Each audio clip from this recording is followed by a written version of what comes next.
families, welcome to week 2.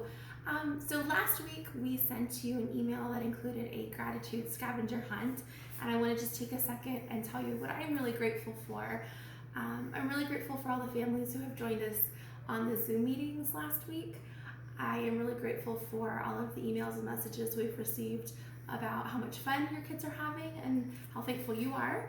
And I'm really grateful for families who have uploaded pictures to our Facebook page that share kind of what you've been working on this week. It's really great to see everything that you've been doing. If you haven't done a single thing, that's great too.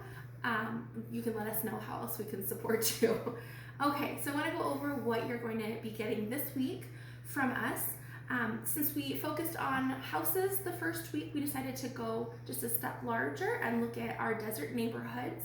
So we are sending home a ready-made snake here and some pony beads so that you can do patterned snakes. Just remember at the end to make a little rattler so that your beads stay on. You're going to be getting a super cute cactus number puzzle, and actually the email will have I think 4 different ones that go from 1 to 10 or from 1 to 5, so you can print whichever ones work best for your child. You're also going to get a set of upper and lowercase alphabet cards, matching cards. There are lots and lots of ways to use these, not just as a matching game.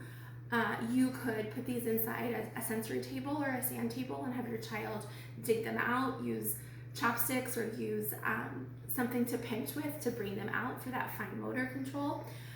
If your child is just learning how to identify letters, we recommend just putting out 3 to 5 matching sets at a time so they don't get overwhelmed and so that they can be more successful. Okay.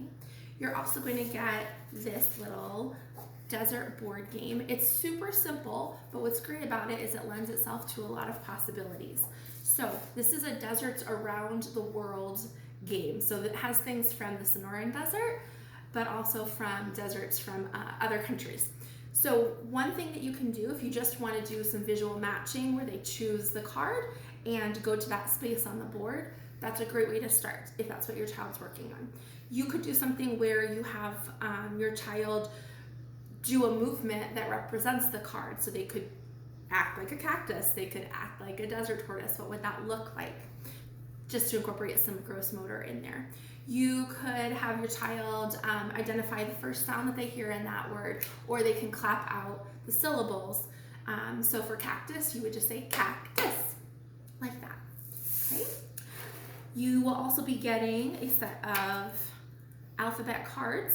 And one thing that you can do is if you have a little tray, a shallow tray like this, if you can get some play sand or fine sand from outside and then filter it to get the large pebbles out, it becomes a really great writing tool.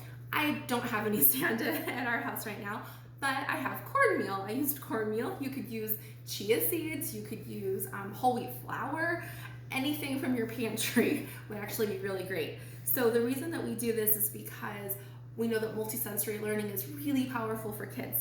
So if they will use their finger to write, that's awesome. If not, in your envelope today, in your kit for this week, we are including a little Saguaro stylus that they can use to write in the material of your choice as well. Other ways that you can use these cards, you could put them all out and have your child put them in alphabetical order, sing the alphabet song while you do it.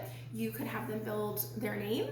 You could, again, hide these in a sensory bin and have them uncover them.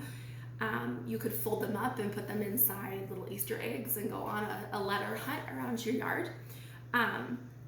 Lots of ways to do that. Lastly, I have my super hip nature walk bracelet. So we were really hoping that families would get out into their neighborhoods, into nature this week, since we are in such a wonderful part of the year right now. And also we found out that children at age 8 can identify more Pokemon characters than plants in their neighborhoods. So we thought we needed to address that a little bit. So on your neighborhood walks, as you're collecting things on your cool nature walk bracelets, and you can talk about all of the great plants that we have in our Sonoran Desert and kind of help tip the scales against the Pokemon characters a little bit. So if you have ideas for other topics that your children are interested in that you'd like us to explore, please let us know. You will also see a bunch new Just for Parents videos this week, including how to manage behavior, address behavior issues, especially during this very stressful time for families. And there will also be things like how to work from home during this time, some tips on that, and then some things addressing specific math and literacy concepts that you might find useful at home. So if you have other ideas for parent videos, let us know, and we are happy to do that too. All right, we'll see you next time.